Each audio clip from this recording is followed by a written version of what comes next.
শুভেচ্ছা প্রিয় দর্শক, শুরু করছি আমাদের মধ্যরাতের নিয়মিত আয়োজন পাওয়ার টক শো। আপনাদের সঙ্গে আছি আমি জয় মামুন। আপনারা জানেন যে এই অনুষ্ঠানে আমরা সমসাময়িক বিভিন্ন বিষয় নিয়ে কথা বলে থাকি। আজকে আমরা আলোচনা করব বাংলাদেশের পর্যটন খাত নিয়ে। আজকে ছিল পর্যটন দিবস, বিশ্ব পর্যটন দিবস, এবং আপনারা জানেন যে এই বছরটি হচ্ছে বাংলাদেশের জন্য পর্যটন বর্ষ। সে কারণে বাংলাদেশের পর্যটন শিল্পের বিভিন্ন দিক নিয়ে কথা বলার জন্য আমরা স্টুডিওতে 3 জন অতিথিকে আমন্ত্রণ জানিয়েছি। আমার বাঁয়ে রয়েছেন আখতারুজ্জামান খান কবির, তিনি সিইও, প্রধান নির্বাহী কর্মকর্তা, বাংলাদেশ ট্যুরিজম বোর্ড। আছেন মোহাম্মদ রাফিউজ্জামান, তিনি প্রথম vice president, tour operators association of Bangladesh টোয়াব, এবং স্বপন কুমার সরকার, অতিরিক্ত সচিব, বেসামরিক বিমান পরিবহন এবং পর্যটন মন্ত্রণালয়, বাংলাদেশ সরকারের। আপনাদের 3 জনকে অনেক ধন্যবাদ আমাদের স্টুডিওতে আসবার জন্য। আমরা জনাব কবির, আপনাকে দিয়ে শুরু করি আলোচনাটি।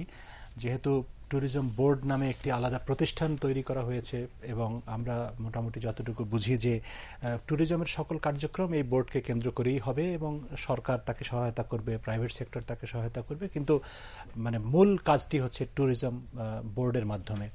তো পর্যটন দিবস, পর্যটন বর্ষ, এইসব বিষয়কে সামনে রেখে আপনাদের অনেক প্রোগ্রাম আছে, আমরা সেগুলো জানি, জনগণও কম বেশি জানেন, রিপোর্ট প্রকাশিত হয়েছে সংবাদপত্রে, টেলিভিশনে, এবং আপনাদের কর্মসূচিগুলি কম বেশি জানি। কিন্তু আপনার কাছ থেকে আমরা যেটি শুনতে চাই শুরুতেই, সেটি হচ্ছে যে এই কর্মসূচিগুলি, পর্যটন দিবস, পর্যটন বর্ষকে কেন্দ্র করে কর্মসূচিগুলি বাস্তবায়ন করতে গিয়ে আপনারা কি ধরনের সমস্যায় পড়ছেন, কার কাছ থেকে কি কতটুকু সহায়তা পাচ্ছেন, কোথা থেকে পাচ্ছেন না, সেই সব বিষয় নিয়ে আমরা একটু সূচনা বক্তব্য শুনতে চাই আপনার কাছে। আপনাকে ধন্যবাদ। আসলে আপনার মাধ্যমে আমরা সবাইকে আজকে বিশ্ব পর্যটন দিবসের শুভেচ্ছা জানাতে চাই বাংলাদেশ সরকারের পক্ষ থেকে, আমাদের মিনিস্ট্রি, ট্যুরিজম বোর্ড এবং বাংলাদেশ পর্যটন কর্পোরেশন এবং প্রাইভেট সেক্টরের পক্ষ থেকে। আপনি যে বিষয়টি অবতারণা করলেন সেটি হচ্ছে যে পর্যটনকে নিয়ে যে ভাবনা চিন্তা এবং পর্যটনকে সঠিক পথে এগিয়ে নিয়ে যাওয়ার জন্য বাংলাদেশ সরকার 2010 সালের শেষের দিকে বাংলাদেশ ট্যুরিজম বোর্ড গঠন করা হলো। এর একটা ইউনিক যে ক্যারেক্টার, সেটি হচ্ছে এই ট্যুরিজম বোর্ডের যে 17 জন সদস্য, বোর্ড মেম্বার, তার মধ্যে 5 জন হচ্ছে প্রাইভেট সেক্টর থেকে, যারা ডিসিশন মেক করবেন, তাদের রিয়েল যে এক্সপিরিয়েন্স সেখান থেকে এবং বিজনেস পার্সপেক্টিভে এটা করবেন। আমরা 2016 সালে যখন বাংলাদেশ সরকারের মাননীয় প্রধানমন্ত্রী 27 অক্টোবর 2015-তে এটি উদ্বোধন করলেন, ঘোষণা দিলেন, তখন তার পূর্বেই কিন্তু আমরা একটা বিশদ কর্ম পরিকল্পনা এবং এর সাথে বাজেট এবং কি ধরনের সমর্থন প্রয়োজন সরকারের বিভিন্ন মন্ত্রণালয় এবং বিভাগ থেকে, সেটি আমরা কিন্তু জর্ডন করে দিয়েছিলাম। তার আঙ্গিকেই ঘোষণাটি হলো এবং আমরা আজকে 2016 সালের সেপ্টেম্বর, আপনাদের সঙ্গত কারণেই প্রশ্ন আসতে পারে যে সে কর্মকাণ্ড কতটুকু বাস্তবায়ন হলো। আমরা আসলে এর সাথে, আপনি জানেন যে আমাদের একটা শপিং লিস্ট ছিল, যেখানে কাজগুলো লিস্টিং করা, একই সাথে বাজেট বা রিসোর্সের পরিমাণ উল্লেখ করা ছিল। সেটি আমরা সরকারের যথাযথ কর্তৃপক্ষের নিকট প্লেস করেছিলাম। সেখানে খানিকটা তারা যাচাই বাছাই করে আমাদেরকে ফার্দার বেশ কিছু ইনফরমেশন দিতে বলেছেন, যেটি আমরা ইতিমধ্যে দিয়েছি। এবং এই বাজেটও একটি ঘোষণা এসছে যে ট্যুরিজম সেক্টরে একটা স্পেসিফিক মানে বাজেট তারা দিবেন। যদি এখন আমরা পাইনি, আমরা আশা করছি এটা পেয়ে যাব। আমাদের মন্ত্রণালয়ের অতিরিক্ত সচিব মহোদয় উনি রয়েছেন, আমার মনে হয় এই বিষয় নিয়ে কথাটি বলবেন। আর যে বিষয়টি হচ্ছে যে এই বাজেট না পাওয়ার পরেও আমরা রেগুলার যে বাজেটটি পাচ্ছি, সেখান থেকে প্রাইভেট সেক্টর আমরা মিলে আমরা কিন্তু বেশ কিছু কাজ করেছি। আপনি জানেন গত বছরের বিদ্রুৎ সার্কিট ট্যুরিজম এবং কক্সবাজার বিচ কার্নিভাল, এবার আমরা নভেম্বরে কক্সবাজারে আমরা পাটার একটি ইভেন্ট করতে যাচ্ছি, ইন্টারন্যাশনাল ইভেন্ট, যেটি হবে অ্যাডভেঞ্চার ফ্রন্টিয়ার ইভেন্ট, আমরা 24 এবং 25 নভেম্বর করব। এছাড়াও আমাদের 2016, 17, 18 এই 3টি বছর ধরে কিন্তু ট্যুরিজম বর্ষ ডিক্লেয়ার করা হয়েছে। যে কাজগুলোতে আমরা খানিকটা পিছিয়ে রয়েছি 2016 সালে, আমরা আশা করছি 2017 এবং 18-তে এই 2টি বছরে এই কাজগুলো আমরা করে ফেলতে সক্ষম হব। এই হচ্ছে আমাদের এখনকার অবস্থান। জি, ধন্যবাদ। আমরা আপনার কাছ থেকে আরো শুনবো পরে। এ পর্যায়ে আমি একটু জনাব রাফিউজ্জামান আপনার কাছ থেকে শুনতে চাই যে সাধারণভাবে ট্যুরিজমের যে ধারণাটি, এটি আসলে ব্যক্তি মানুষের, পরিবারের এবং একান্তই নিজস্ব ভাবনা। এটার সঙ্গে সরকার অনেক পরে যুক্ত হয়, কিন্তু মানুষ, আমি হয়তো চিন্তা করলাম যে আমি আমার পরিবার নিয়ে বেড়াতে যাব এই ঈদের ছুটিতে বা কোনো একটি, এবং প্রথমতই মানুষ যে বিষয়টির কথা ভাবে সেটি হচ্ছে প্রাইভেট সেক্টরের কথা, যে কোন ট্যুর অপারেটর আমাকে এখানে সাহায্য করতে পারে, কোন জায়গায় আমি যাব, সেখানে থাকার ব্যবস্থা কি, খাওয়ার ব্যবস্থা কি। তো বিষয়টি হচ্ছে প্রথমত প্রাইভেট সেক্টরের, এবং তারপরে তাকে সহায়তা করার জন্য যেটি বললেন আমাদের কবির সাহেব, সিইও সাহেব, সরকার বা অন্যান্য সংস্থা তাদেরকে সহায়তা করে থাকে, কিন্তু মূল কাজটি আসলে প্রাইভেট সেক্টরই করে ট্যুরিজম সারা পৃথিবীতেই মোরললেস। সেখানে বাংলাদেশের প্রাইভেট সেক্টরের অবস্থানটা কিরকম? আপনারা কতখানি পারছেন সেই কাজটি করতে? জি, আপনাকে অশেষ ধন্যবাদ। আমি আপনার কথার সাথে একটু যুক্ত করতে চাচ্ছি শুধু এইটুকু যে WTO কিন্তু এই বছরের থিম করেছেন ট্যুরিজম ফর অল। আমরা প্রাইভেট সেক্টরে এই সার্ভিসটুকু, এই পর্যটন সেবাটুকু সবার কাছে পৌঁছে দেওয়ার জন্যই আমাদের প্রয়াস। সরকার আমাদেরকে লজিস্টিক সাপোর্ট দেয়, আমরা আমাদের এক্সপিরিয়েন্স এবং আমাদের ডেস্টিনেশনকে ফ্লারিশ করে আমাদের পর্যটন সেবাটুকু প্রত্যেকটা মানুষের দ্বারে পৌঁছে দেই। আমাদের ট্যুর অপারেটররা, প্রফেশনাল ট্যুর অপারেটররা এই 2010 সালের পর থেকে বাংলাদেশ ট্যুরিজম বোর্ডের আমরালাই বিশ্বের প্রত্যেকটা ইন্টারন্যাশনাল ফেয়ার অ্যাটেন্ড করে এবং ওইসব ফেয়ারে গিয়ে প্রফেশনাল ট্যুর অপারেটর আর ট্যুরিস্টদেরকে বাংলাদেশের ডেস্টিনেশনগুলোকে উন্মোচন করে, বিভিন্ন প্যাকেজ ওদের কাছে উপস্থাপন করে। এই প্যাকেজগুলো ভিজিট বাংলাদেশ 2060 উপলক্ষে আমরা রেয়াত মূল্যে সারা বিশ্বে প্রত্যেকটা প্রফেশনাল ট্যুর অপারেটর যারা কাউন্টার পার্টি হিসেবে কাজ করে তাদের কাছে পৌঁছে দিয়েছি, যাতে বাংলাদেশে ভ্রমণে উৎসাহিত হয়। এইসব ক্ষেত্রে একটু আমরা বিভিন্ন সমস্যার সম্মুখীন যে পড়িনি তা নয়। সাধারণত আপনি জানেন যে কোনো বর্ষটাকে স্পেসিফাই করা হয় তাহলে একটু সময় নিয়ে করা হয়। আমাদের মাননীয় প্রধানমন্ত্রী যখন 2015-এ 2016কে ঘোষণা করলেন, আর আমাদের বাংলাদেশের জন্য একটু সমস্যা হচ্ছে যে শুধু 4 মাস হচ্ছে আমাদের বড় মৌসুম থাকে, ট্যুরিজমের পিক সিজন, অক্টোবর থেকে মার্চ অবধি। আর আমরা এই 4 মাসেই বিভিন্ন রাজনৈতিক অস্থিরতার মোকাবেলা করতে হয়। যেমন 2013 এবং 2014 আমরা এই সমস্যায় পড়েছিলাম। 2015-এ আমরা মোটামুটি বিজনেস করেছি। 2016 তো আল্লাহর গজব পড়েছে, এই হোলি আর্টিজান আমাদের কফিনে পেরেক ঠুকে দিয়েছে। সেই কারণে এই বছর যে আমরা ইন্টারন্যাশনাল অ্যারাইভাল আশা করেছিলাম সেই মনোভূত পাচ্ছি না, কিন্তু আমরা থেমে নেই।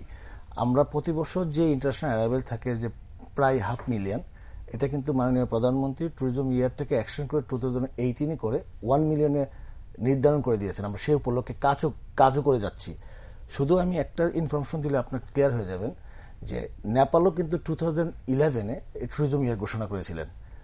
এই ঘোষণা করার ফল সারা বিশ্বে যে NRR, যে এটা নন রেসিডেন্ট নেপালি, ওরা প্রত্যেকটা ইউরোপ এবং আমেরিকা এবং কানাডায় তারা নেপালের ট্যুরিজম রোড শো করেছেন। আমরা সেই ক্ষেত্রে পিছিয়ে আছি, আমরা এগুলো করতে পারি নাই। শুধু তাই নয়, মেসিডোনিয়া ছোট্ট একটা দেশ ইউরোপের, 9,780 স্কোয়ার মাইল, ওরা কিন্তু রেগুলার বেসিসে বিবিসিতে ওরা অ্যাড দিয়ে থাকেন। আপনি জানেন যে মালদ্বীপস, CNN, BBC দুটাতেই অ্যাড দিয়ে থাকেন। আর মালয়েশিয়া, সিঙ্গাপুর, থাইল্যান্ড আর ইন্দোনেশিয়া, ফিলিপাইন আর ইন্ডিয়ার কথা বাদই দিলাম। আমরা এই দিক দিয়ে একটু পিছিয়ে আছি, আমরা এই জিনিসটা করতে পারি নাই। তো ট্যুরিজম সেবাটুকু আমাদের বাংলাদেশের যে ট্যুরিস্ট ডেস্টিনেশনগুলো আছে এই জিনিসগুলো আমরা কিন্তু বহির্বিশ্বে উন্মোচন করতে পারি নাই। সেই কারণে আমরা এই সেবাটুকুকে প্রমাণ করতে পারি নাই যে আমরা ক্যাপাবল। আমাদের জনসাধারণের আতিথেয়তা, আমাদের প্রাকৃতিক সৌন্দর্য, এই দুটো জিনিস মিলে এবং আমাদের পেশাদারিত্ব, এই 3টা জিনিস মিলে আমরা ট্যুরিস্টদের কাছে, বহির্বিশ্বের ট্যুরিস্টদের কাছে পৌঁছতে পারি নাই। তো ট্যুরিজম বোর্ড গঠন করার পর আমরা মোটামুটি পৌঁছতে চেষ্টা করতেছি এবং পৌঁছে যাচ্ছি ইনশাল্লাহ। আপনার জ্ঞাতার্থে বলি যে ট্যুরিজম যে এগুচ্ছে এটা কয়েকটা কারণ বলি, কয়েকটা বলি, আউটপুট বলি। যেমন আজকে যে র্যালি হলো, আপনি আমরা খুব বেশি আনন্দিত যে চমৎকার একটা স্বতঃস্ফূর্ত র্যালি আজকে হয়েছে। শুধু তাই নয়, যে ডোমেস্টিক ট্যুরিজম যে এত ফ্লারিশ হলো, ডোমেস্টিক ট্যুরিজম এত চমৎকার আকার ধারণ করলো, এটা কিন্তু ট্যুরিজমের প্রাইভেট সেক্টর এবং গভর্নমেন্টের অ্যাক্টিভিটির ফলেই।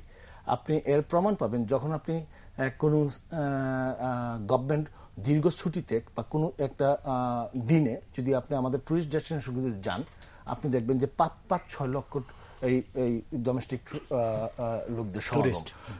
এটা কিন্তু একটা আশার লক্ষণ, কারণ এই ডোমেস্টিক ট্যুরিজম কিন্তু আমাদের টাকাটুকু সেভ করে, রেভিনিউটুকু সেভ করে দিচ্ছে। যদিও আমরা ইগনোর করতে পারবো না ডোমেস্টিক ট্যুরিজমকে, তবু ইনবাউন্ড ট্যুরিজমকে প্রিভিলেজ আমরা দিই এই কারণে যে UNWTO ইন্টারন্যাশনাল অ্যারাইভালটাই কাউন্ট করে ট্যুরিজম ওই দেশ কতটুকু ডেভেলপ হয়েছে। আমরা সেই কারণে আমরা ইনবাউন্ড ট্যুরিজমকে বেশ গুরুত্ব দিচ্ছি। তো আশা রাখি যেহেতু 2018 পর্যন্ত এক্সটেন্ড করা হয়েছে, আশা রাখি যে আমরা আমি যতটুকু জানি যে বাংলাদেশ ট্যুরিজম বোর্ড এবং মিনিস্ট্রি এই নভেম্বর ডিসেম্বরই টিভি অ্যাড দেওয়ার চিন্তাভাবনা বোধহয় স্লট পেয়েছে। যদি পায় এবং আমরা আমাদের এনআরবি গুলো নন রেসিডেন্স বেঙ্গলি বাংলাদেশি যারা ইউকে অবস্থান করে, ইউএসএ কানাডা অবস্থান করে এবং ইউরোপ দেশগুলোতে অবস্থান করতেছে তাদেরকে নিয়ে যদি আমরা রোড শো করি আর ইন্টারন্যাশনাল ফেয়ারগুলোতে আমরা অ্যাটেন্ড করেই যাচ্ছি, বোধ হয় আল্লাহ চাহেতো আমরা খুব ভালো করতে পারবো। আর ট্যুরিজম বিজনেসটা কিন্তু এত রাতারাতি আপনি আউটপুট পাবেন না। ট্যুরিজম বিজনেস হচ্ছে যে আজকে যদি আপনি বৃক্ষটুকু লাগান তা আমার শেষ বয়সে কিংবা পরবর্তী জেনারেশন এটা উপভোগ করে তাই ফলভোগ করতে পারবে। জি, ধন্যবাদ আপনাকে। আমরা একটু স্বপন কুমার সরকারের কাছ থেকে শুনতে চাই, সরকারের পরিকল্পনা এই ট্যুরিজম বর্ষকে ঘিরে বা ট্যুরিজমকে ওভারঅল বাংলাদেশের ট্যুরিজমকে ঘিরে। যে একটু রেফার করি যেটি আমাদের সিইও সাহেব বলছিলেন আখতারুজ্জামান খান, যে বাজেটের একটি ঘাটতি বা স্বল্পতা আমরা লক্ষ্য করি, সরকারের থেকে নির্ধারিত সময়ে প্রয়োজনীয় অর্থ বরাদ্দ পাওয়া যায় না। আপনাকে ধন্যবাদ।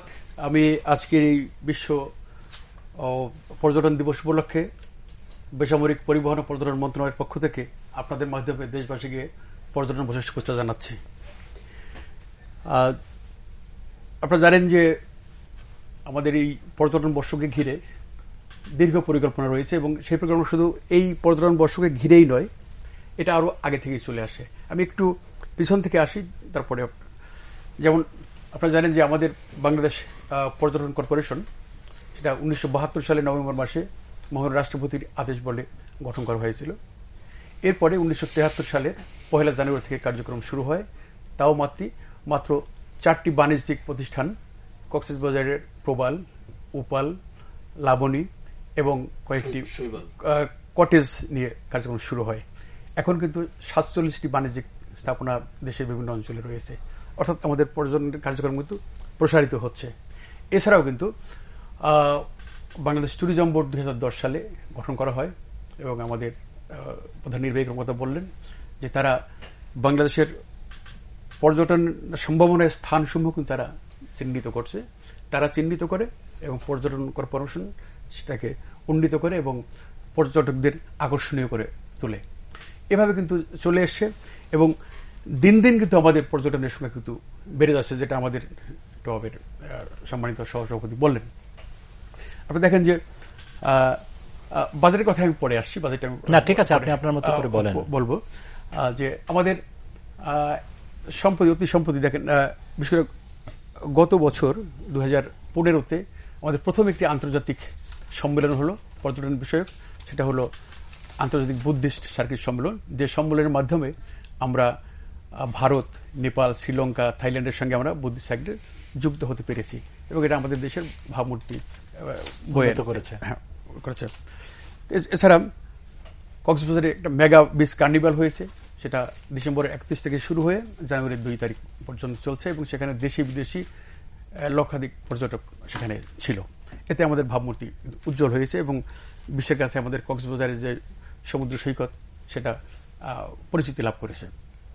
এছাড়াও এই পর্যটন দিবস উপলক্ষে মাননীয় প্রধানমন্ত্রী যে পর্যটন বর্ষ ঘোষণা করেছে, তাতে কিন্তু সেই পর্যটন বর্ষ ঘোষণার পরে আমাদের ট্যুরিজম বোর্ড এবং বাংলাদেশ পর্যটন কর্পোরেশন বর্ষব্যাপী তারা পরিকল্পনা গ্রহণ করেছে এবং সেভাবে তারা সেই পরিকল্পনা বাস্তবায়ন করে চলছে। এবং পর্যটন আমাদের প্রধান নির্বাহী কর্মকর্তা বললেন যে আগামী ডিসেম্বরে কুয়াকাটাতে আমাদের পাটাকে নিয়ে একটা ব্যাপক পরিকল্পনা রয়েছে এ ব্যাপারে। এছাড়া আপনি দেখেন যে পর্যটকদের আকর্ষণ করার জন্য ইতিমধ্যে আমাদের যে চট্টগ্রামে আপনারা জানেন যে একটি মোটর সৈকত ছিল, সেটা অনেক পুরানো, সেটিকে রিনোভেশন করা হয়েছে এবং নতুন আঙ্গিকে সেটা চলছে, পুরো কার্যক্রম চলছে।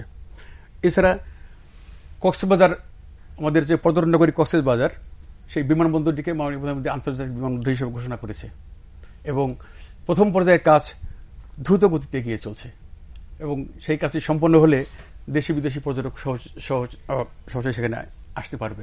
এবং হোটেল মোটেল খাতে আপনি দেখেন যে কক্সবাজারের টেকনাফের সাবরং এলাকায় একটি বিশেষ পর্যটন জোন গঠনের কাজ চলছে। আমাদের শৈবাল যে মোটেলটি ছিল সেখানে একটি বিশেষ পর্যটন জোন গঠন করা হচ্ছে। এছাড়াও মোটেল উপল যেটা ছিল সেখানেও একটি আন্তর্জাতিক মানের পর্যটন কমপ্লেক্স গঠন করা হচ্ছে। এছাড়া সিলেটে আমাদের একটি পর্যটন হোটেল ছিল, সেখানে 5 তারকা মানের হোটেল নির্মাণ সহ পর্যটনের জন্য আধুনিক সুবিধা সম্বলিত সৃষ্টি করা হচ্ছে, এই কাজ এগিয়ে চলছে। এছাড়াও আপনার আমাদের পটুয়াখালীর রাঙ্গাবালি সোনারচরে সেখানে একটা বিশেষ পর্যটন অঞ্চল গঠনের কার্যক্রম চলছে। এছাড়াও ভোলার মনপুরা এবং চরকুকুমুকরি এবং আমাদের কুয়াকাটা, তালতলি এবং পাথরঘাটাকে নিয়ে একটি বিশেষ পর্যটন অঞ্চল গঠন করারও কার্যক্রম চলছে। এছাড়া সাগরকন্যা, কুয়াকাটা একটি ওয়াচ টাওয়ার নির্মাণের কাজ চলছে। এছাড়া টাঙ্গুয়ার হাওর, সাতক্ষীরার মুন্সীগঞ্জ, পঞ্চগড়, নেত্রকোনার বিরিশিরি, বরগুড়ার তালতলি, এসব জায়গায়ও পর্যটনের সম্ভাবনা প্রবর্তনের জন্য সেখানে একটি বিশেষ ধরনের প্রকল্প কাজ করছে, যাতে কি ধরনের সুযোগ সুবিধা সেখানে সৃষ্টি করা যায় এই বিষয়ের উপর কাজ চলছে। আর বাজেটের যে কথা থেকে বললেন, এ ব্যাপারে যেমন আমাদের বিটিভির গত অর্থবছরের বাজেট ছিল 28 কোটি টাকা, এবছর সেটা বৃদ্ধি করে 35 কোটি টাকা করা হয়েছে। এটা নিজস্ব বাজেট, ট্যুরিজম বোর্ডের বাজেট বৃদ্ধি করা হয়েছে। এছাড়াও আমাদের বিশেষ বরাদ্দ একটি, যে এই যে পর্যটন বর্ষকে ঘিরে যে পরিকল্পনা রয়েছে, সেই পরিকল্পনা বাস্তবায়নের জন্য অর্থ মন্ত্রণালয়ে আমরা একটা বিশেষ বরাদ্দ চেয়েছি, প্রায় 60 কোটি টাকার মতো চেয়েছি। সেটাও আমরা হয়তো সহজে পেয়ে যাব। এছাড়া আরেকটি প্রকল্প গ্রহণ করা হয়েছে, যেটা হলো পর্যটন কর্পোরেশন এবং ট্যুরিজম বোর্ডের যে সম্মিলিতভাবে একটি ডিপিপি প্রণয়নপূর্বক আমরা পরিকল্পনা কমিশনে প্রেরণ করেছি। সেটাও সেখান থেকেও আমরা আশাবাদী যে আমরা পেয়ে যাব। এই দুটো বরাদ্দ পেয়ে গেলে আমরা পর্যটন খাতকে আরো সামনে দিকে এগিয়ে নিয়ে যেতে পারবো, আমার দৃঢ় বিশ্বাস। জি, ধন্যবাদ আপনাকে। আমরা আসলে আরো অনেক বিষয় নিয়ে কথা বলতে চাই, আপনাদের সঙ্গে সকল প্রসঙ্গেই কথা বলবো। তার আগে একটু ছোট্ট বিরতিতে যাব, বিরতির পরে ফিরে এসে কথা বলবো। প্রিয় দর্শক, আমাদের সঙ্গে থাকুন, ফিরছি অল্পক্ষণের মধ্যেই। বিরতির পরে আরেকবার আমন্ত্রণ জানাচ্ছি পাওয়ার টক শো অনুষ্ঠানে। আমরা কথা বলছিলাম আমাদের পর্যটন খাত প্রসঙ্গে।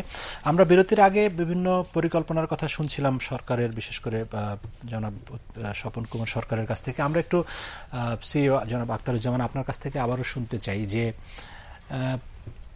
সাধারণভাবে সরকারের পরিকল্পনা আমরা জানি, বা এর আগেও আমি বলেছি যে সরকারের সবসময় পরিকল্পনা থাকে ভালো কিছু করার, কিন্তু সবসময় যে সেটি সফল হয় তা না। এক্ষেত্রে প্রাইভেট সেক্টর বা অন্যান্য সরকারের সহযোগী প্রতিষ্ঠানের সাহায্য দরকার হয়, এবং এর বাইরেও অনেক কিছু বিষয় আছে যেগুলি আসলে সবসময় সরকারের হাতে থাকে না সবগুলোর নিয়ন্ত্রণ। যেমন ধরেন পর্যটনের একটা বড় বিষয় হচ্ছে মানুষ সবার আগে চিন্তা করে যে আমি অমুক জায়গায় যাবো, সেই জায়গায় আমি কি সুযোগ সুবিধা পাবো, যাওয়ার ক্ষেত্রে আমার যোগাযোগ ব্যবস্থা, আমার গাড়ি আছে কিনা ঠিক মতো, বা লঞ্চ আছে কিনা, বা অন্য কোনো পাবলিক ট্রেনে যেতে পারবো কিনা, সেটি একটি। তারপরে সেকেন্ড থিং হচ্ছে যে আমি ওখানে গিয়ে থাকবো কোথায়, সেই থাকার জায়গা, খাওয়ার ব্যবস্থা। তারপরে হচ্ছে আমি ওখানে কি করব। আমি ওখানে গেলাম একটা কক্সবাজার সমুদ্র সৈকত দেখতে, সমুদ্র সৈকত তো দেখা শেষ হয়ে গেল, তারপরে আমার আর কি, এক সমুদ্র সৈকত কতক্ষণ মানুষ বসে থাকতে পারে পরিবার পরিজন নিয়ে, আমি আমার বাচ্চাকে নিয়ে যাব, বাচ্চা কি করবে ওখানে। তো এইরকম বিষয়, এবং সবচেয়ে বড় কথা হচ্ছে নিরাপত্তা, যে আমি যেখানে যাব সেখানে আমি আমার নিরাপত্তা কতখানি, আমার স্ত্রীর, আমার সন্তানের, আমার মেয়ে যদি থাকে, নারীদের নিরাপত্তা একটি বড় বিষয়। এই বিষয়গুলোকে আপনারা কিভাবে দেখেন? আসলে থ্যাংক ইউ ভেরি মাচ। আসলে বিষয়টা আমি এভাবে বলতে যাচ্ছিলাম, আপনি যেটা জিজ্ঞেস করলেন, যে একটু আগে আমার অতিরিক্ত সচিব মিনিস্ট্রি মিস্টার স্বপন যেটি বললেন, বা মিস্টার রাফিউজ্জামান যেটি বললেন, আসলে আমি একটু সরকারের মাইক্রো অ্যান্ড ম্যাক্রো যে পলিসি, বেসিক্যালি সরকার তো আসলে ফ্যাসিলিটি ক্রিয়েট করে এবং তারা পলিসি সাপোর্ট দেয়, এবং পলিসি ইন্টারভেন্ট প্রয়োজন হয় অন্যান্য মিনিস্ট্রি যে সমস্ত কাজ রয়েছে তার সাথে ট্যুরিজম মিনিস্ট্রি এবং ট্যুরিজমের যে প্রায়োরিটি তাকে ম্যাচ কতটুকু করানো যায়। আমি আপনার প্রশ্নগুলোর একটা একটা করে জবাব দেওয়ার চেষ্টা করছি। একটি হচ্ছে ইভেন্ট অ্যান্ড অ্যাক্টিভিটিস ক্রিয়েট করা। আমি কক্সবাজারকে যদি ধরি তাহলে আপনি দেখবেন যে দিনের বেলা অথবা সকালবেলা আমরা বিচে যেয়ে বসলাম, কিছুটা সময় কাটালাম, ঢেউ দেখলাম, নামলাম সমুদ্রে, অবগাহন করলাম, দেন ফিরে এলাম। তারপর কি করলাম, আমরা ক্লান্ত হয়ে গেলাম, কিছুটা সময় বিশ্রাম নিলাম, তারপরে হয়তো খাবারের জন্য কোনো রেস্টুরেন্টে গেলাম, ফিরে এসে বিকালটায় হয়তো সূর্যাস্ত দেখলাম, সন্ধ্যার পরে কিছু করার থাকে না। কিন্তু আপনি নিশ্চয়ই জানেন ইতোমধ্যে কিন্তু একটি সিনে কমপ্লেক্স সিনেপ্লেক্স যেটাকে বলি, সেটা একটা হোটেল তারা নিজের উদ্যোগে করেছে, মানে ছোট্ট আকারের হলেও একটি রিক্রিয়েশনাল সেন্টার করেছে। আমরা চেষ্টা করছি সংস্কৃতি বিষয় মন্ত্রণালয়ের মাধ্যমে শিল্পকলা একাডেমির সাথে ওখানে যে উপজেলা যে মানে যেটা নিতাত ক্ষুদ্র নৃগোষ্ঠী যে সাংস্কৃতিক কেন্দ্রটি রয়েছে সেটিকে অ্যাক্টিভেট করে সপ্তাহের অন্তত উইকেন্ডে প্রতিনিয়ত মানে নিয়মিতভাবে যাতে করে একটি কালচারাল প্রোগ্রাম করা হয় দর্শনের বিনিময়ে। এটি প্রথমত আমরা হয়তো ইনিশিয়াল স্টেজে সাপোর্ট দিব, এরপরে আশা করছি এটা ডিমান্ড যে মার্কেট ডিমান্ডে এটি নিজেরাই সাস্টেইন করবে। আর আরেকটি বিষয়টি বললেন মেয়েদের, এবং আমি আরেকটা জিনিস যোগ করতে চাই, সেটি হচ্ছে ইউথদেরকে। আমাদের যে বিশাল ইয়াং জেনারেশন, তারাই কিন্তু বাংলাদেশের ডোমেস্টিক ট্যুরিজমকে এগিয়ে নিয়ে যাচ্ছে।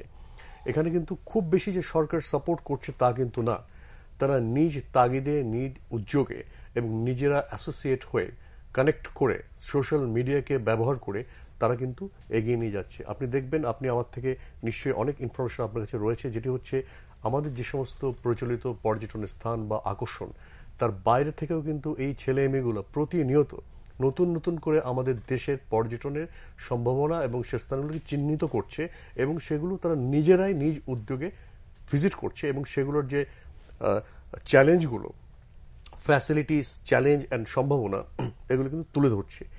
তাদের এই ইনফরমেশন থেকেও কিন্তু সরকার, আমরা যারা ট্যুরিজম বোর্ডে কাজ করছি, প্রাইভেট সেক্টর এবং মিনিস্ট্রি, আমরা কিন্তু শেয়ার করছি সেগুলো, এবং সেগুলোকে বিচার বিশ্লেষণ নিয়ে কিন্তু আমরা প্ল্যানে ইনপুট হিসেবে ইউজ করছি।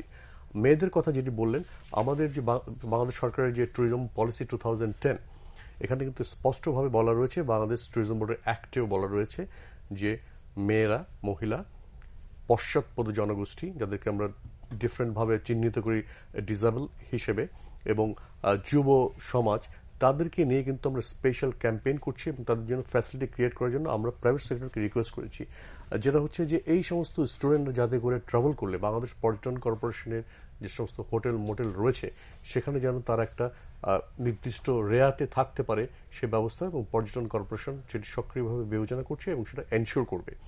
একই সাথে প্রাইভেট সেক্টরে যারা ট্যুর অপারেট করে থাকেন, যারা ট্রান্সপোর্ট দিয়ে থাকেন সার্ভিস, বিভিন্ন রেস্টুরেন্ট, তাদের সাথে আমরা কথা বলছি, তারা নীতিগতভাবে সম্মত হয়েছেন, এখন এটা অ্যাপ্লাই হয়নি। আর মেয়েদের যে বিষয়টি বললেন নিরাপত্তা, এটি আসলে সামগ্রিক সকলেরই, মানে মেয়েদের আমি যেটা বলছি, মেয়েরা যেহেতু ভালনারেবল, ফিজিক্যালি এক্সপোজড, তারা ছেলেদের মতো অতটা হতে পারে না, সে কারণে এই জন্য কিন্তু সামগ্রিকভাবে আমাদের দেশে আমাদের যে সমস্ত সংস্কৃতি, আসলে বাংলাদেশের যে সংস্কৃতি, সেটিকে যদি আমরা ধারণ করি এবং শ্রদ্ধা করি, তাহলে কিন্তু এমনিতেই আমরা আমাদের মেয়েদেরকে মা বা বোন হিসেবে দেখতে পছন্দ করি, সেটি নিশ্চিন্ত হবে। আরেকটা কথা বলছি, আমরা বারবার বলি কিন্তু যে নিরাপত্তা নিয়ে কথা বলি।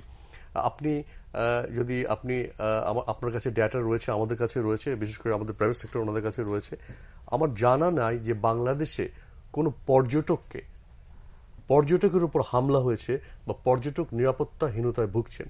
আপনি বলতে পারেন, বিভিন্ন সময় মিডিয়াতে লেখালেখি হয় যে আমাদের দেশীয় পর্যটক যারা ডোমেস্টিক টুরিস্ট, তারা বিভিন্ন জায়গায় গেলে খানিকটা হয়রানির শিকার হয় বিভিন্নভাবে, সেটা লোকাল লোকদের দ্বারা হতে পারে, অথবা যারা বিভিন্ন সার্ভিস প্রোভাইড করেন তাদের যে প্রাইসিংটা করেন একটু এক্সেসিভ ট্যাক্স ইম্পোজ করে তাদের উপরে, সেটি কিন্তু আসলে সরকারের বিবেচনা আছে। এবং আমরা বিভিন্ন জেলাতে বাংলাদেশ সরকার থেকে কিন্তু পর্যটন বিষয়ক একটি কমিটি করা হয়েছে, যেখানে উপজেলা নির্বাহী অফিসার উপজেলাতে এবং জেলা প্রশাসকগণ জেলাতে সেটি দেখবেন এবং তারা মনিটর করবেন। এবং ইতিমধ্যে আরেকটি পজিটিভ জিনিস আমরা দেখতে পাচ্ছি, সেটি সরকার ইতিমধ্যে ট্যুরিস্ট পুলিশ অলরেডি সেই অনুমতি দিয়েছেন। ট্যুরিস্ট পুলিশরা মাঠে কাজ করছে, সব জায়গায় এখনো যেতে পারেনি, কিন্তু তাদের যে প্ল্যান, সেখানে অন্তত যে সমস্ত প্রখ্যাত পর্যটন কেন্দ্রগুলো রয়েছে সেখানে ট্যুরিস্ট পুলিশ তারা কাজ করবেন লোকাল পুলিশের সাথে। এটি আর দুইটি কথা আমি বলি, আমি যেহেতু এগুলো মাইক্রো বললাম, ম্যাক্রো হচ্ছে বাংলাদেশে আমরা কিন্তু ইন্টারন্যাশনাল যে ট্রেন্ডগুলো রয়েছে, যেমন আপনি জানেন যে রিলিজিয়াস ট্যুরিজম এবং হালাল ট্যুরিজম, এবং স্পেন্ডিং কিন্তু হালাল ট্যুরিজমে প্রচুর। আমরা টার্গেট করছি যারা হালাল ট্যুরিজমে উৎসাহী বা আগ্রহ প্রকাশ করছে সেই বিবেচনা। হালাল ট্যুরিজম বলতে আপনারা কি ব্যাখ্যা? হালাল ট্যুরিজম বলতে আমরা বুঝছি আসলে ইসলামী যারা শরীয়ত মোতাবেক চলতে পছন্দ করেন, যেমন আপনি জানেন যে অনেকে ইসলামী ব্যাংকিং এ অর্থ রাখতে চান, তারা মানে মুনাফা চান না। তো যে সমস্ত পর্যটক যারা ধর্মীয় অনুশাসন, বিশেষ করে ইসলামী অনুশাসন অনুসরণ করেন, তারা কিন্তু ইসলাম ধর্মে যে বিষয়গুলো বারণ করা হয়েছে সেগুলো তারা চান না। আমি দুটো এক্সাম্পল দিচ্ছি। একটি হচ্ছে অ্যালকোহল ইসলামে হারাম। ওনারা চান এমন হোটেলে থাকতে, রেস্টুরেন্টে খেতে যেখানে অ্যালকোহল সার্ভ করা হবে না এবং হালাল কোনো খাবার সার্ভ করা হবে না, মানে হালাল সরি হারাম কোনো খাবার সার্ভ করা হবে না, হালাল সব খাবার থাকবে হালাল সার্টিফাইড। নাম্বার 2, তারা আপনার সেই হোটেলের সুইমিং পুলে নামতে চান, কিন্তু মেয়েরা আলাদা সুইমিং পুলে তাদের পর্দা দিয়ে নামবেন, ছেলেরা ডিফারেন্ট, এবং যে ডাইনিং এ তারা খাবার গ্রহণ করবেন তারা অচেনা পুরুষের সামনে সে মেয়েরা এক্সপোজ হবেন না। এটি কিন্তু পৃথিবীতে খুবই জনপ্রিয়। আপনি জানেন মালয়েশিয়াতে রয়েছে হালাল ট্যুরিজম। ইভেন যে সমস্ত দেশে ইসলামিক দেশ নয়, মানে মুসলিম ডমিনেন্ট নয়, সেই সমস্ত দেশ, অস্ট্রেলিয়া, কানাডা, ব্যবসার স্বার্থে কিন্তু হালাল ট্যুরিজম, হালাল প্রোডাক্ট, হালাল হোটেল, রেস্টুরেন্ট ইন্ট্রোডিউস করেছে। কেন মিডল ইস্টে, ইউরোপ আমেরিকায় প্রচুর আমরা হালাল রেস্টুরেন্ট দেখি। ইভেন কেএফসি, ইভেন ম্যাকডোনাল্ড, তারা কিন্তু হালাল সার্টিফাইড লেখা থাকে যে দিস ম্যাকডোনাল্ড ইজ হালাল। এটা কারণ হচ্ছে it is only for business.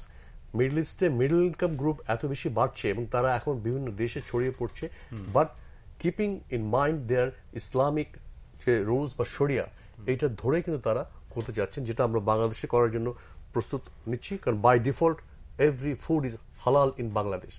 Number 2 যেটি হচ্ছে সেটি হলো যে আমরা চেষ্টা করছি অ্যাডভেঞ্চার ট্যুরিজমকে একটা সার্কিট করতে হিল ট্র্যাকসে, বান্দরবন, খাগড়াছড়ি, রাঙামাটি এবং অফকোর্স কক্সবাজারকে নিয়ে। কারণ পৃথিবীর অনেক খুব কম দেশ, খুব বেশি না, বাট রয়েছে যে বিচ এবং পাহাড় একই সাথে, সমুদ্র এবং পাহাড় একই সাথে। আচ্ছা, অ্যাডভেঞ্চার ট্যুরিজমের কথাটা আমরা পরে শুনবো, মানে আমরা একটু ওনাদের কাছ থেকেও এই যে সমস্যাগুলির কথা বলছিলাম সেই প্রসঙ্গে একটু শুনতে চাই আপনাদের কাছ থেকে, বিশেষ করে যোগাযোগ ব্যবস্থা। যেমন ধরেন ডোমেস্টিক ট্যুরিজমের কথাই যদি বলি, যে আমি ঢাকার থেকে রাঙামাটি যেতে চাই বা বান্দরবান, খাগড়াছড়ি, ওই রকম বা কুয়াকাটা, এইসব জায়গায় যেতে চাই, তো সবচেয়ে বড় সমস্যা তো পথের দুর্ভোগ, আমি কিভাবে যাব। এই সমস্যাগুলি বা নিরাপত্তার বিষয়, এগুলো আপনারা প্রাইভেট অপারেটররা কিভাবে হ্যান্ডেল করছেন বা কতটুকু ফেস করছেন, নাকি আমি বানিয়ে বলছি? আপনাকে অশেষ ধন্যবাদ। আপনি যুক্তিযুক্ত একটা প্রশ্ন উপস্থাপন করেছেন। যেহেতু দুজন সরকারি কর্মকর্তা রয়েছেন, আমাকে এই কথাগুলো আমার প্রফেশনে খুব কাজে লাগবে। আমি প্রথমে বলতে চাচ্ছি যে পর্যটন কোন স্থানকে যদি আপনি ইন্টারন্যাশনাল ডেস্টিনেশন হিসেবে আত্মপ্রকাশ করতে চান, তাহলে অনেকগুলো এলিমেন্টই সংযুক্ত করতে হবে। এটাকে 7S বলি আমাদের ট্যুরিজম টার্মিনোলজিতে। তো আমি একটা যদি মোটা দাগে বলি, যদি একটা উদাহরণ উপস্থাপন করি, আপনার বুঝতে সুবিধা হবে, দর্শকদের শ্রোতাদের সুবিধা হবে। যেমন কক্সবাজার, কক্সবাজার যদি আমি দুটো ফরেনার পাঠাই, তাকে যদি বাই ইয়ারে পাঠাই, 13,000 টাকা লাগে। গিয়ে তার যে কোনো একটা হোটেলে উঠলো, ওঠার পর সে যদি যায় সানবাথ এনজয় করতে, সে পারবে না। সে যদি বিচ অ্যাক্টিভিটিসে যায়, সে পাবে না। সে যদি ওয়াটার স্পোর্টস চায়, সে পাবে না। তা মনে করলাম যে সে কাপড় চোপড় পরে কোনো মতে ক্রাউড দেখলো, সমুদ্রের ঢেউগুলো দেখলো, সূর্যাস্তের পর তার কোনো লাইফ বলতে নেই। সে পাব, ডিস্কো, নাইট লাইফ কিছুই পাবে না। তো এই পর্যটক, এই দুজন ফরেনার, সে কি শুধুমাত্র কক্সবাজার ঘুমানোর জন্যই যাবে বা সমুদ্র সৈকতের ঢেউ গোনার জন্য যাওয়ার দরকার নেই? সেই কারণে আমরা যাচ্ছি private tour operator. Private tour operator তো ওই ফ্যাসিলিটিগুলোকে ফ্লারিশ করতে পারবে না, গভর্নমেন্ট সাপোর্ট দিতে হবে। গভর্নমেন্ট যদি জোন করে দেয়, যেমন অলরেডি করে ফেলছে গভর্নমেন্ট, তাহলে প্রাইভেট ট্যুর অপারেটররা, যারা হোটেলিয়ার আছেন, যারা পাব ডিস্কো করতে, তারা আগ্রহী প্রকাশ করবে, ফরেনারদের জন্য ওইগুলো কাজ করবে, তাহলে ফরেনাররা আসবে। আপনি জানেন যে আমাদের বিচ হচ্ছে 120 কিলোমিটার স্ট্রেট, এক নাগারে বিচ, এবং এই বিচটুকু সারা বিশ্বে কোথাও এত বড় লম্বা বিচ নেই। কিন্তু আমরা আমাদের যে কম্পিটিটর, তাদের সাথে মাইর খেয়ে যাচ্ছি। কিন্তু আমি একটু মাঝখানে বলি যে আমি নিজেও ধরেন পর্যটক হিসেবে তো পৃথিবীর বিভিন্ন দেশে যাই, ট্যুরিস্টদের সঙ্গে কথা বলি, তো সেখানে আমি বলি যে আমার দেশের এত বড় বিচ, তোমরা সেখানে কেন আসো না? তো ওরা, মানে যারা এখানে এসছে, তাদের বক্তব্য হচ্ছে এরকম যে আমার তো 120 কিলোমিটার আমি হাঁটবো না ওখানে, আমি হয়তো 2 কিলোমিটার হাঁটবো, কিন্তু আমি চাই সেই 2 কিলোমিটার যেন নেট থাকে, যেন সিকিউর থাকে, আমার সেখানে আমার যথেষ্ট অ্যাক্টিভিটি থাকে। এই জায়গাটাতে তো আমরা মার খাচ্ছি। আমার 120 কিলোমিটার কেউ দেখতে চায় না, ওরা 120 কিলোমিটার রেস করবে না ওখানে। ফলে আমাকে আপনি 2 কিলোমিটার দেন, যেটি একদম dedicated to foreigners or whatever. আমি ওই জিনিসটি অ্যাড্রেস করতে যাচ্ছি যে আমরা কি চাচ্ছি, যে একটু আগে সিউ স্যার বললেন যে হালাল ট্যুরিজম। হালাল ট্যুরিজম কিন্তু বিশ্বে একটা চমৎকার প্রোডাক্ট। এখন ব্রুনাই খুব ভালো কাজ করতেছেন হালাল ট্যুরিজমের উপর। মালয়েশিয়া, থাইল্যান্ড হালাল ট্যুরিজমের ওরা খ্রিস্টান বৌদ্ধিজমে আসক্ত, থাইল্যান্ড বৌদ্ধিজমে আসক্ত বা হালাল ট্যুরিজম এমন সুন্দরভাবে ইন্ট্রোডিউস করছেন, মিডল ইস্টের সবগুলো টুরিস্টে ওরা কালেকশন করে। এখানেও আমার বক্তব্য, আমি একটু ইন্টারেক্ট করি আপনাকে। আমরা চাচ্ছি কি এইসব বীজগুলোকে যদি আমরা ক্লাসিফাই করে দিই, যে একটা হালাল বীজ করে দিই যে জায়গায় পর্দানসীন থাকবে, তাহলে ওই মিডল ইস্টের লোকগুলো কিন্তু সমুদ্রটুকু এনজয় করতে পারবে, বীজটুকু এনজয় করতে পারবে।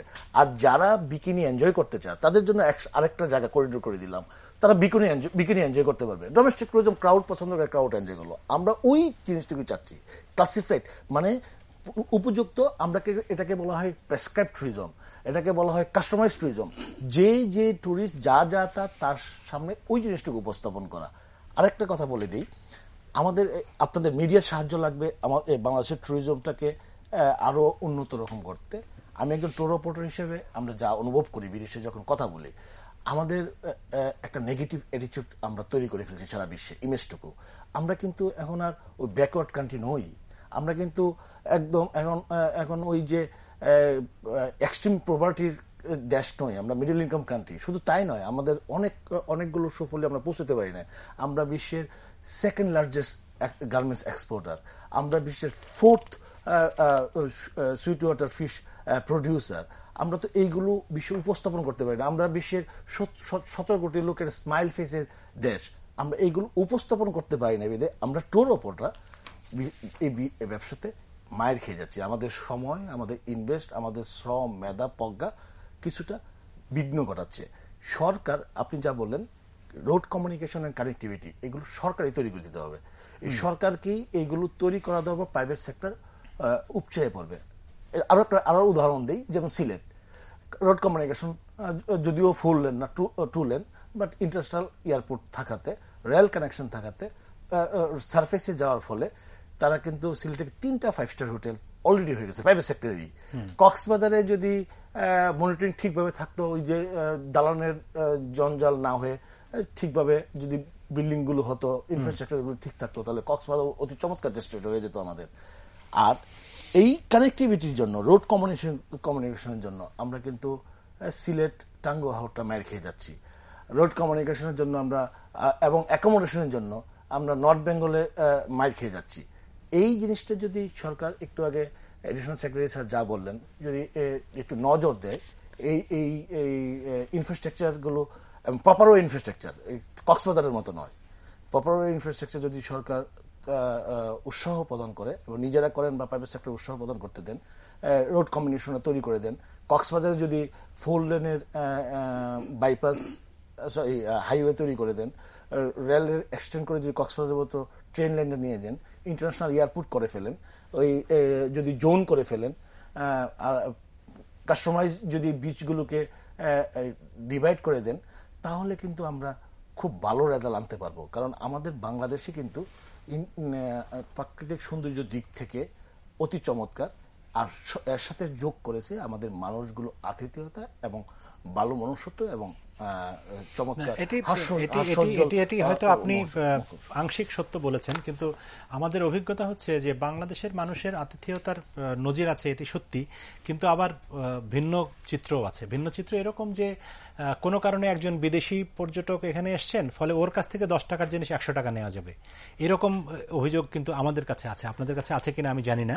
আমি একটু ইন্টারাপ্ট করি আপনার, এই জিনিসটা কিন্তু সব জায়গায় চলে থাইল্যান্ডে। ফলে আমরা এটি, মানে আমি তো শুরুতেই বললাম যে এটি শুধু বাংলাদেশের ক্ষেত্রে না, সব জায়গায় আছে। এবং এই জায়গাটাতে আমরা যে খুব অতিথি পরায়ণ, সেই বক্তব্য আর বেশি টেকে না আর কি। কারণ আমরাও সুযোগ পেলে গাইড কাটার চেষ্টা করি আর কি বিদেশি ট্যুরিস্টদের। এরকম বিশেষ করে পর্যটন এলাকাগুলিতে, কক্সবাজারে হোক, কুয়াকাটায় হোক, যখনই কোনো একজন বিদেশি লোক সেখানে হাজির হয়, মনে করে যে এর কাছে ডলার পাওয়া যাবে, এর কাছে পাওয়া যাবে, এই প্রবণতাটি কিন্তু আমাদের, ফলে আমাদের সামগ্রিকভাবে এক ধরনের মাইন্ডসেটেরও পরিবর্তন দরকার, যে এরা আমাদের যে অতিথি, এরা যে শুধু আমাদেরকে মানে পয়সা দেওয়ার জন্য আসে নাই, আমাদেরও দায়িত্ব আছে এদের পয়সা নিয়ে তাদেরকে উন্নত সেবা দেওয়ার, সেই জায়গাটির কথা আমি বলতে যাচ্ছিলাম।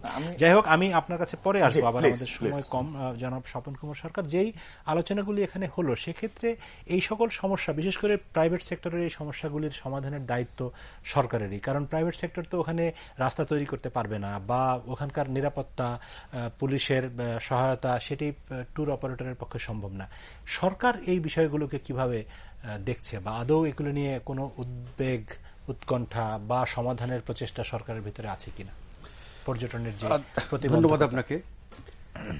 এ বিষয়ে আপনারা জানেন যে পর্যটন দেশের পর্যটন একটি সম্ভাবনাময় খাত, এবং এই খাতটিকে 2010 সালের যে শিল্পনীতি ঘোষিত হয়েছিল এবং 2015 সালের যে শিল্পনীতি, তাতে কিন্তু এই পর্যটন খাতকে অগ্রাধিকার দেওয়া হয়েছে।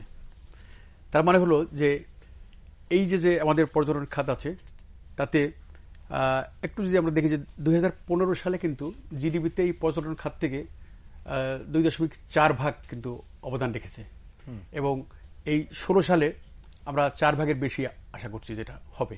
কারণ হলো যে দিন দিন আমাদের দেশের পর্যটকের সংখ্যা বৃদ্ধি পাচ্ছে।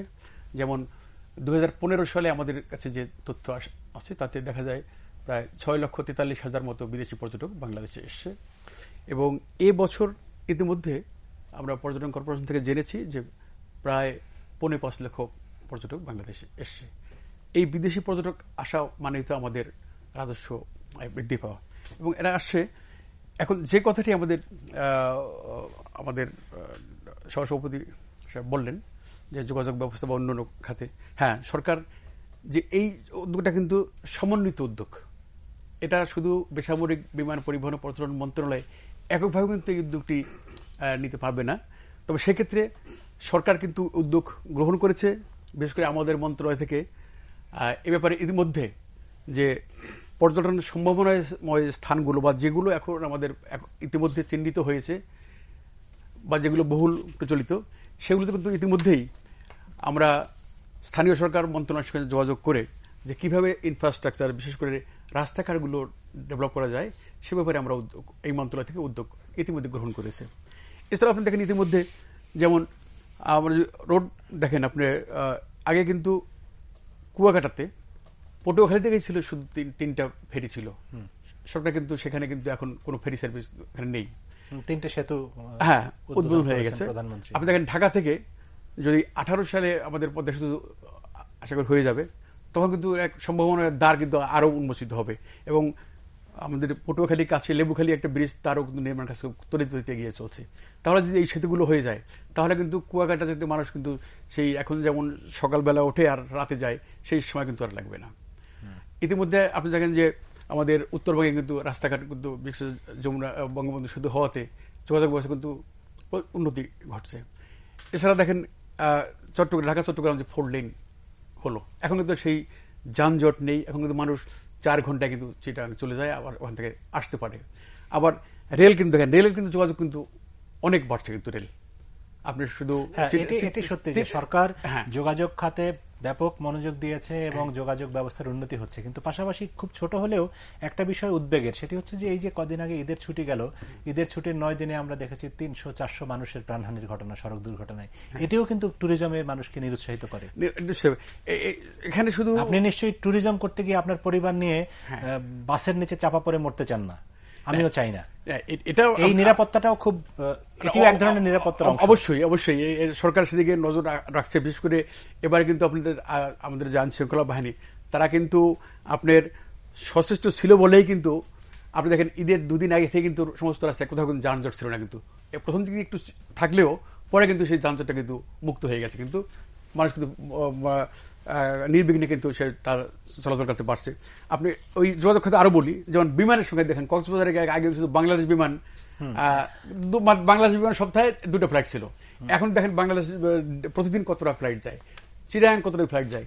বরিশালে দেখেন আগে শুধু বাংলাদেশ বিমান যেত, এখন বরিশালে এখন দেখেন সৈয়দপুরে কতটা আমাদের বিমান যাচ্ছে। এই যে যোগাযোগ ব্যবস্থার উন্নতি করছে, রেলের সংখ্যা বাড়ানো হয়েছে, বাস কিন্তু নিত্য নতুন আধুনিক ধরনের বাস চলছে, এবং সড়ক কিন্তু উন্নত হচ্ছে। আপনার সরকার যে মহাপরিকল্পনা গ্রহণ করছে, এতে যোগাযোগ ব্যবস্থা কিন্তু প্রভূত উন্নতি ঘটছে। কিন্তু আমাদের তো একদিন হবে, একটা সময় লাগবে। আপনি দেখেন যে আমরা কি ছিলাম, সেখানে কোথায় চলে আসছি আমরা, কিন্তু এখন মানে আপনার সরকার কি সন্তুষ্ট আমাদের যে অগ্রগতি হচ্ছে, পর্যটকের সংখ্যা, এখান থেকে যে রাজস্ব আয়, এতে সরকার সন্তুষ্ট, নাকি সরকার মনে করে যে এটি আরো ভালো হতে পারত? আমরা এক কথা সন্তুষ্ট বলবো না, যে আমরা এটা বৃদ্ধি করার চেষ্টা করছি। সরকার এই বিষয়ে ধন্যবাদ। আমরা আরেকবার বিরতিতে যাব। প্রিয় দর্শক, আমাদের সঙ্গে থাকুন, ফিরছি অল্প ছোট্ট বিরতির পরে এই আলোচনায়।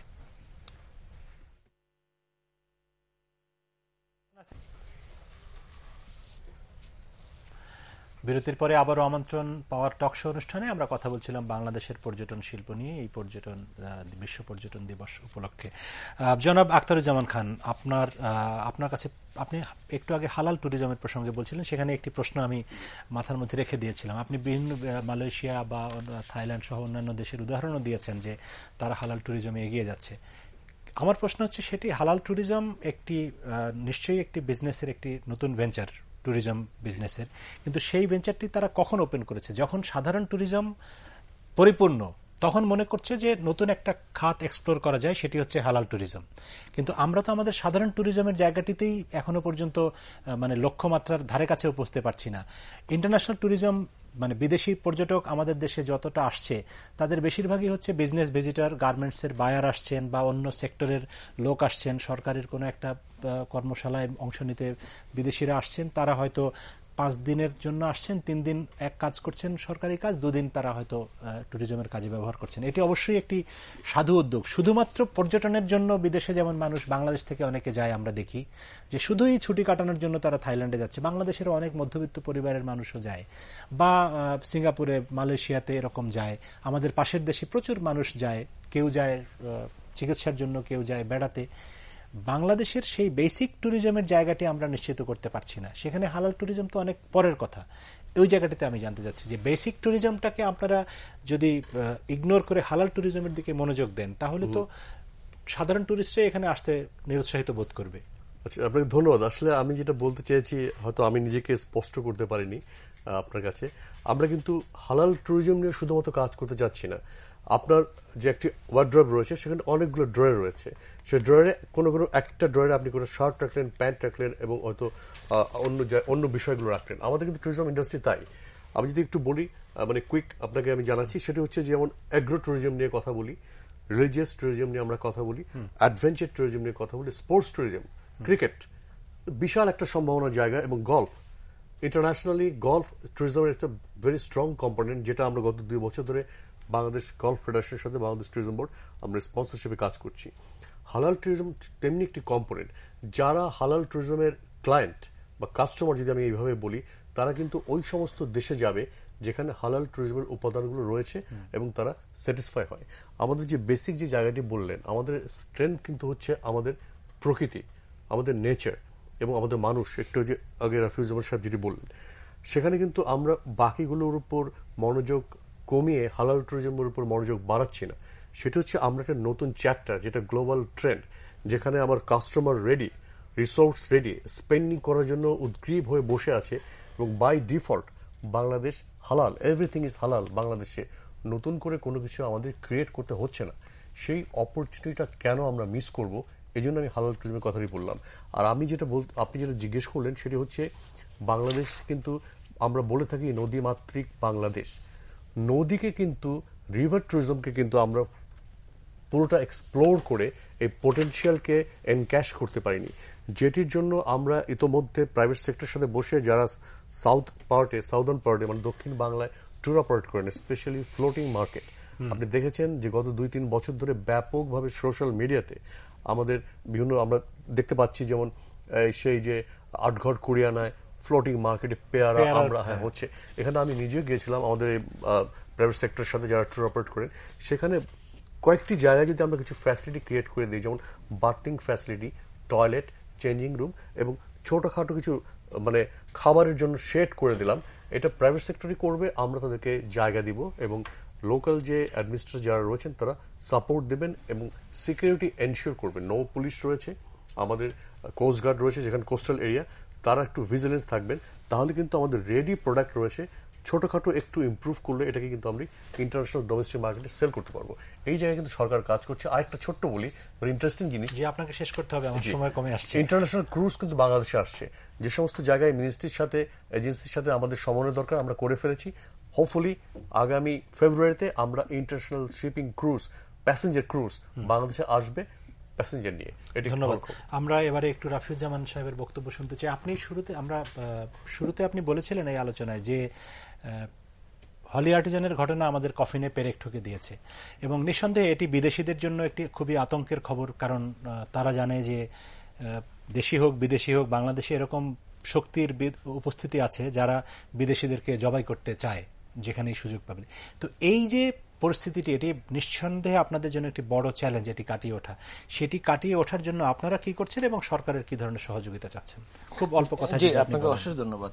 আমরা যে জিনিসটুকু চাচ্ছি যে বিশ্বের যেসব দেশ বাংলাদেশের রেড অ্যালার্ট এবং ইউরো অ্যালার্ট জারি করেছেন সেই সব দেশে ভ্রমণ করে আমাদের কাউন্টার পার্টনারদেরকে এই মেসেজটুকু পৌঁছাতে যে হোলি আর্টিজানের ঘটনাটুকু হচ্ছে বিচ্ছিন্ন একটা ঘটনা, সুলাকের ঘটনা হচ্ছে আমাদের জনসাধারণের সাথে বিন্দুমাত্র লেশমাত্র যোগ সাগস নেই।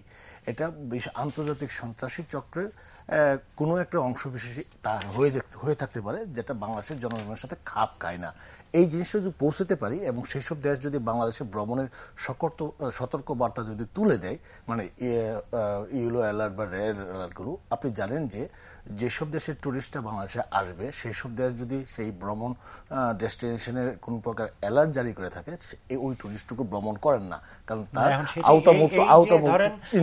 কথার কথা যে মার্কিন যুক্তরাষ্ট্র এখানে রেড অ্যালার্ট জারি করেছে বা জাপান করেছে, কিন্তু আপনি কি মার্কিন যুক্তরাষ্ট্রে জাপানে সকল জায়গায় গিয়ে তাদেরকে কনভিন্স করতে পারবেন, নাকি আপনার এখানে আগে পরিবেশ তৈরি করতে হবে যাতে মানুষ দূরের থেকেই বুঝতে পারে যে এখন ওই জায়গাটা নিরাপদ? সেই ক্ষেত্রে মিডিয়ার সাহায্য আমরা নিই এবং ট্যুরিজম বোর্ড, যেমন সার্স ভাইরাস যখন আক্রান্ত করে সিঙ্গাপুরে, তখন তো সিঙ্গাপুর ট্যুরিজম বোর্ড প্রত্যেকটা দেশে এই মেসেজটুকু পাঠাতো যে তার দেশ এখন সার্স ভাইরাস মুক্ত। থাইল্যান্ডে যখন পলিটিক্যাল আনরেস্টের সময় থাইল্যান্ড ট্যুরিজম অথরিটিও এই কাজটুকু করত।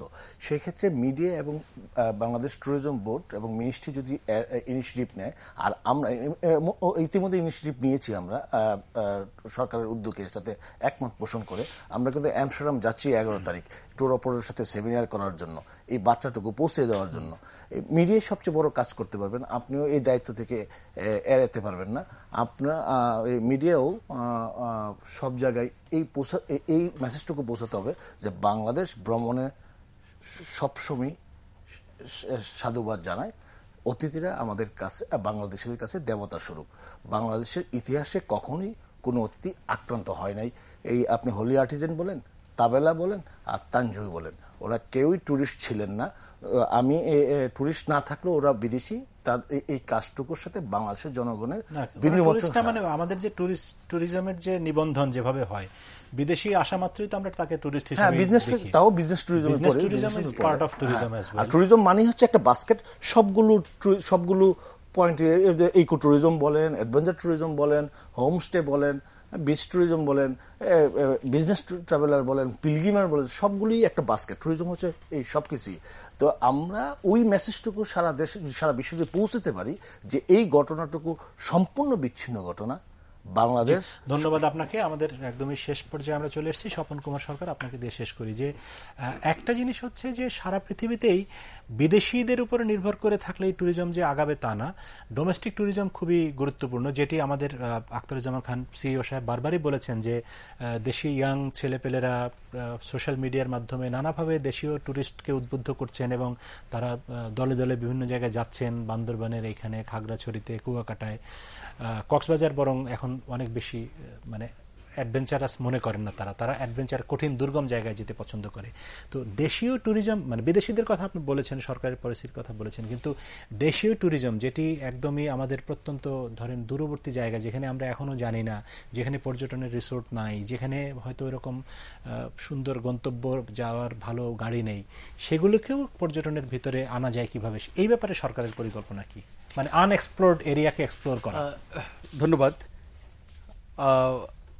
বাংলাদেশ ট্যুরিজম বোর্ড গঠন করা হয়েছে কিন্তু এটা কিন্তু একটা উদ্দেশ্য, লক্ষ্য, যে ট্যুরিজম বোর্ড কিন্তু বাংলাদেশের সম্ভাবনাময় যে সমস্ত পর্যটন স্পট স্থান আছে সেগুলোকে তারা চিহ্নিত করবে এবং সেখানে পর্যটন কর্পোরেশন, সরকার, তারা যেখানে যে ধরনের ডেভেলপমেন্ট প্রয়োজন, বিশেষ করে যদি যোগাযোগ ব্যবস্থার সেখানে প্রয়োজন হয়, সে অন্য মন্ত্রণালয় সহযোগিতা নেই। বিশেষ করে আমি আগেই বলেছি যে এটা পর্যটন কিন্তু সমন্বিত একটা সরকারের উদ্যোগ। এটা শুধু বেসামরিক বিমান পরিবহন ও পর্যটন মন্ত্রণালয়ের একার পক্ষে সম্ভব নয়।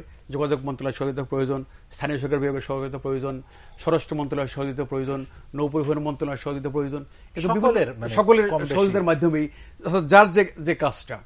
এখন বেসামরিক বিমান পরিবহন ও পর্যটন মন্ত্রণালয় ট্যুরিজম বোর্ডের মাধ্যমে, বাংলাদেশ পর্যটন কর্পোরেশনের মাধ্যমে তারা পর্যটন এবং বিশেষ করে আমাদের জেলা প্রশাসন আছে, জেলা প্রশাসন কিন্তু সেখানে কিন্তু আমাদের প্রধান নির্বাহী কর্মকর্তা বললেন যে জেলায় কিন্তু একটা কমিটি আছে, তারা কিন্তু বিভিন্ন সময় বিভিন্ন প্রস্তাব আমাদের কাছে প্রেরণ করে জেলা কমিটিতে সভা করে যে এইখানে এই স্থান ডেভেলপ করা প্রয়োজন, এখানে ট্যুরিজম যাচ্ছে, এবং সেভাবে সেগুলো কিন্তু নিয়ে কিন্তু আমরা আমাদের বাংলাদেশ পর্যটন কর্পোরেশন, আমাদের ট্যুরিজম বোর্ড এবং সরকার কিন্তু এসব আলোচনার মাধ্যমে কিভাবে ডেভেলপ করা যায়, কিভাবে আমাদের সীমিত সম্পদের মাধ্যমেও কিভাবে নিরাপদ রাখা যায়, ভ্রমণ নিরাপদ করা যায়। দেশীয় আমাদের যে পর্যটক আছে, বিশেষ আপনি যে বললেন যে ইয়ং জেনারেশন, তারা তো স্বাভাবিকভাবে একটু অতি উৎসাহী, তাদের অ্যাডভেঞ্চার পছন্দ করে, অ্যাডভেঞ্চার তারা পছন্দ করে, তাদেরকে কিভাবে তাদের গন্তব্যে নিরাপদে সেখানে নেওয়া যায়, থাকার ব্যবস্থা করা যায় এবং সেখান থেকে তাদের আবার ফিরিয়ে আনা যায়, এ ব্যাপারে সরকার।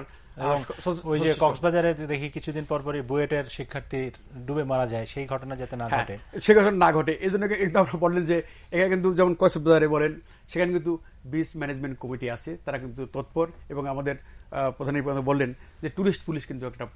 জি, আপনাকে ধন্যবাদ, আমাদের সময় একদমই শেষ।